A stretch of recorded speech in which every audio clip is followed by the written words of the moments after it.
تخلف دیگه‌ای که فوق‌العاده مهمه و در ماده 59 قانون نظام صنفی کشور بهش اشاره شده تقلب هست. زمانی که ما از تقلب صحبت می‌کنیم یک دایره خیلی مهم و وسیع از تخلفات رو ممکنه در بر بگیره. حتی برخی از تخلفات دیگه به نوعی میتونیم بگیم که از تقلب ریشه گرفتن و در واقع بعداً خودشون عنوان مستقلی پیدا کردن. یه نمونهش مثل همون موضوع کمفروشی که تو ماده 58 قانون نظام صنفی کشور بهش اشاره کردیم.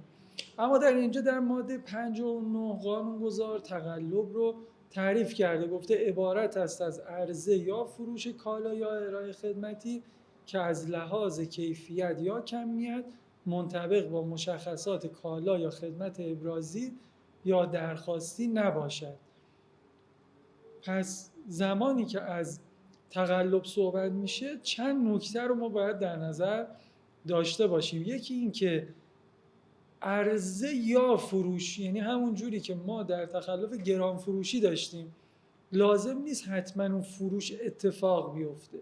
همین که اون در واقع کالا یا محصول یا خدمت آماده برای عرضه شدن هست و داره عرضه میشه همون کفایت میکنه. یعنی همین که اون کالا در قفسه محصولات فروشگاه شما چیده شده و هر مصرف کننده ممکنه بیاد و اونو برداره بخره، همین کفایت میکنه برای اینکه این تخلف بتونه در واقع در اینجا هم ارتکاب پیدا بکنه و رفتار شما منطبق بشه به این تخلفی که اینجا ازش داره صحبت میشه. و در ادامه نکته مهمی که اشاره کرده گفته از لحاظ کیفیت یا کمیت منطبق با مشخصات کالا یا خدمت ابرازی یا درخواستی نباشه. یعنی ببینید گاهی اوقات شما ابراز میکنید، میگید من یه کالایی رو دارم به شما میدم، این کالا اصل و کیفیت خاصی رو داره، کار خاصی رو میتونه انجام بده، به درد کار خاصی میخوره، این موارد شما ابراز میکنید. گاهی اوقات مصرف کننده میاد میگه من کالایی رو میخوام که به درد این کار من بخوره، یه کار مشخصی داره، میگم اون کالا میخوام به درد این کار من بخوره.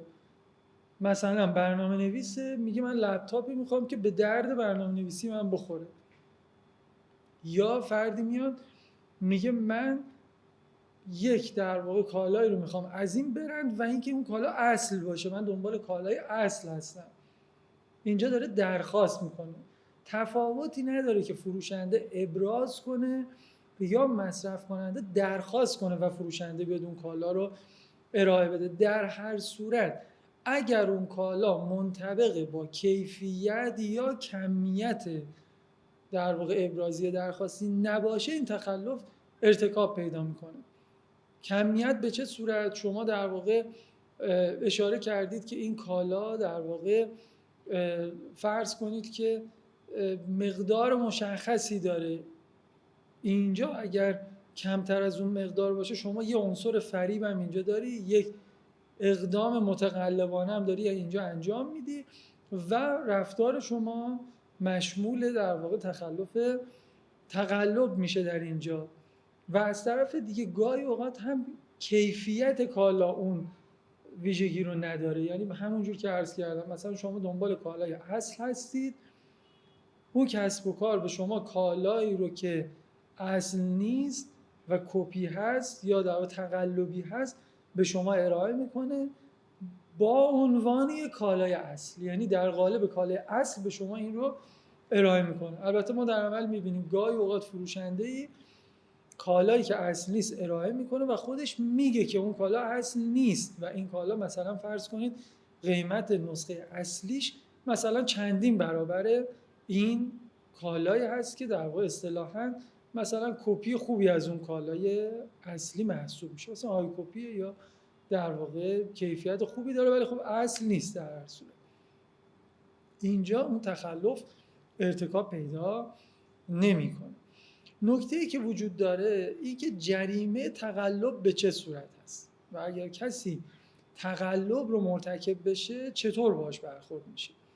یکی این که متخلف علاوه بر الزام به پرداخت خسارت وارد شده به خریدار یا مصرف کننده در مرتبه اول معادل 2 برابر مابالتفاوت ارزش کالا یا خدمت ابرازی یا درخواستی و کالای در واقع عرضه شده یا فروخته شده یا خدمت ارائه داده شده و در مرتبه دوم به 4 برابر مابالتفاوت مذکور جریمه میشه.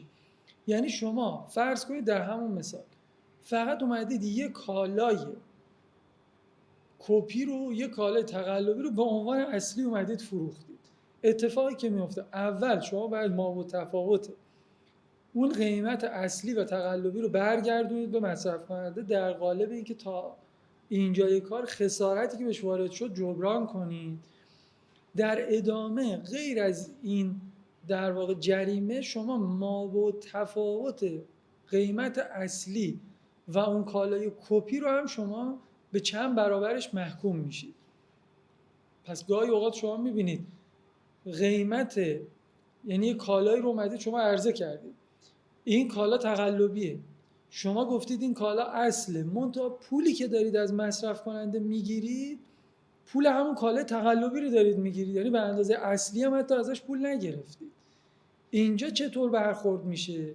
خب در اینجا خسارتی از باب اینکه حالا مصرف کننده میتونه بر اساس سایر خیارات حقوق مدنی اون کالا رو بیاد به شما برگردونه و به شما پس بده به خاطر اینکه اون اوصاف و ویژگی‌ها رو نداشت. منتها از باب در واقع تخلف تقلب مابالتفاوتی به خریدار داده نمیشه، چون این باعث در واقع دارا شدن بلا جهت خود خریدار میشه، به خاطر اینکه به هر حال خریدار به اون اندازه پول داده که به همون اندازه کالا تحویل گرفته و پول کالای بهتری رو نده، پول همون کالای تقلبی رو داده. اما شما به عنوان کسب و کار هرچند این مابالتفاوت رو پرداخت نمی کنید، اما مابالتفاوت قیمت کالای اصلی نسبت به این کالای تقلبی رو بر اساس اینکه چندمین بارتون باشه اون تخلف رو انجام میدید به چندین برابر اون محکوم خواهید شد. پس نکته اینه که قسمت اول این ماده دیگه توی این فرض ما شامل حال نمیشه، اما قسمت دوم شامل حال شما خواهد شد. در مرتبه سوم هم گفته شده به 6 برابر مابالتفاوت جریمه میشه اون واحد متخلف و علاوه بر پرداخت جریمه پارچه یا تابلو بر سردر محل کسب به عنوان متخلف صنفی به مدت 2 هفته نصب میشه. مرتبه چهارم هم این ضمانت اجرا میشه 8 برابر مابالتفاوت و اون پارچه یا تابلو هم 1 ماه میاد نصب میشه. در مرتبه پنجم و مراتب بعدی به 10 برابر مابالتفاوت جریمه میشه اون واحد و پارچه یا تابلو در محل کسب به عنوان متخلف صنفی به مدت 2 ماه نصب میشه. و ضمن این که وقتی کار به مرتبه پنجم میرسه اون محل کسب و پروانه کسب فرد هم به مدت 6 ماه تعطیل و در واقع معلق میشه اون فعالیت. این رو هم باید مد نظر داشته باشیم.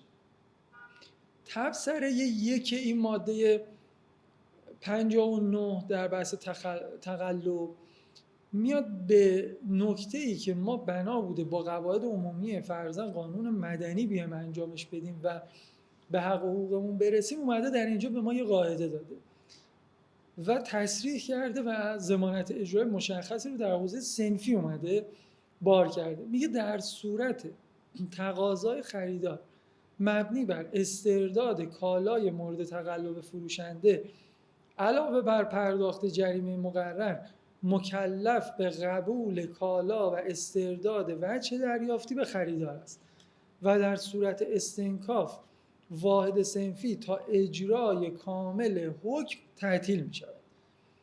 پس وقتی کالایی به شما فروخته شد که اون اوصاف و اون ویژگی‌ها رو نداشت، اینجا شما عملاً به اون کالایی که به شما اعلام شد نرسیدید، به اون چیزی که دنبالش بودید نرسیدید. این حق رو دارید به عنوان مصرف کننده کالای خودتون رو بدید، پول اون رو عیناً دریافت بکنید و اون واحد صنفی که در واقع تقلب رو انجام داده حق نداره که از شما مبلغی بابت جریمه یا تحت عنوان دیگه از شما کم بکنه یا بگه بابت استرداد این چون من مثلا متحمل ضرری میشم پس این پول شما رو کامل پرداخت نمی‌کنم، چون شما فرض کنید بسته‌بندی اون کالا رو باز کردید، من این کالا رو از شما پس نمیگیرم. اینجا حکمی که قانونگذار داده این حکم کاملا صریح، شفاف و مطلقه. گفته آقا وقتی کالا رو مصرف کننده آورد باید ازش پس بگیرید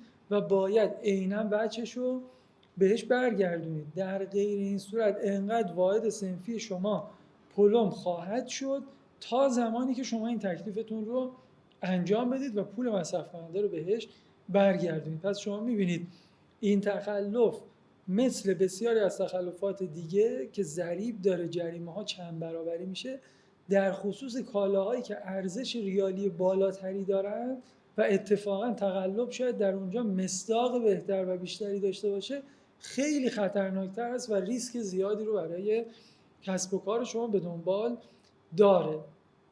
تبصره 2 این ماده اشاره کرده، گفته در صورتی که در قوانین دیگر برای عمل متقلبانه مجازات شدیدتری پیش بینی شده باشد، فرد متقلب به مجازات مزبور محکوم خواهد شد.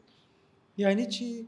یعنی اگر فرض کنید یک کسب و کار مجازی اومد و مرتکب تقلب شد، اما همین اقدامی که انجام داده در قانون تجارت الکترونیک فرض کنید ضمانت اجرای شدیدتری داشته باشه، در اینجا میگه همون ضمانت اجرا شدیدتره بر این فرد و این کسب و کار تحمیل میشه، دیگه ما این ضمانت اجرا رو رها میکنیم.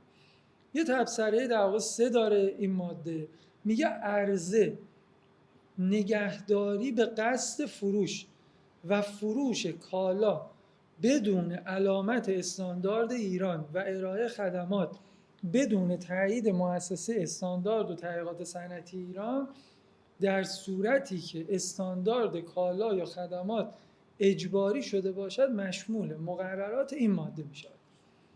اینجا یه نکته جدید داره، غیر از عرضه و فروش گفته نگهداری به قصد فروش، یعنی شما کلی کالایی که مشمول استاندارد اجباریه، یعنی باید گواهی استاندارد داشته باشه، اما نداره رو اومدید انبار کردید.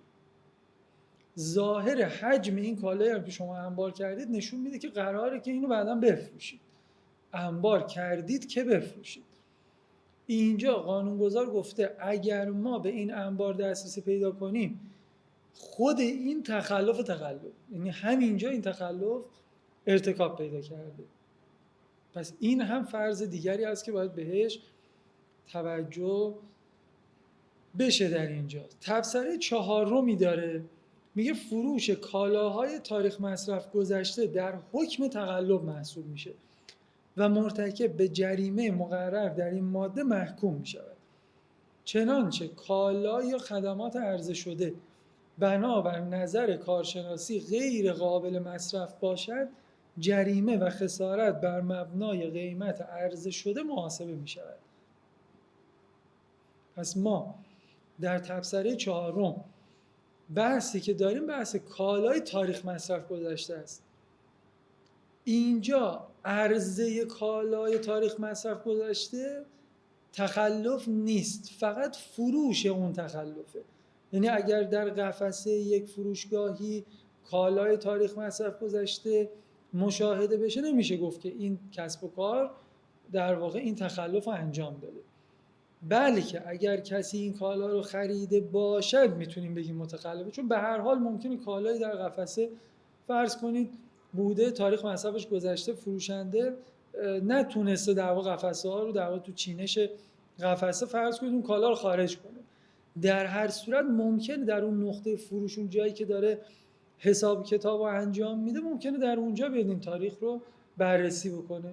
مهم اینه که کالای تاریخ مصرف گذشته رو نباید بیاد عرضه بکنه و اگر عرضه بکنه در حکم تقلبه، همون احکام تقلب بر این فرض هم بار خواهد شد و جریمه هم که در واقع در اینجا تعیین شده بنا به نظر کارشناسی این جریمه میاد تعیین میشه و خسارت هم بر مبنای همون قیمت عرضه شده قابل محاسبه خواهد بود.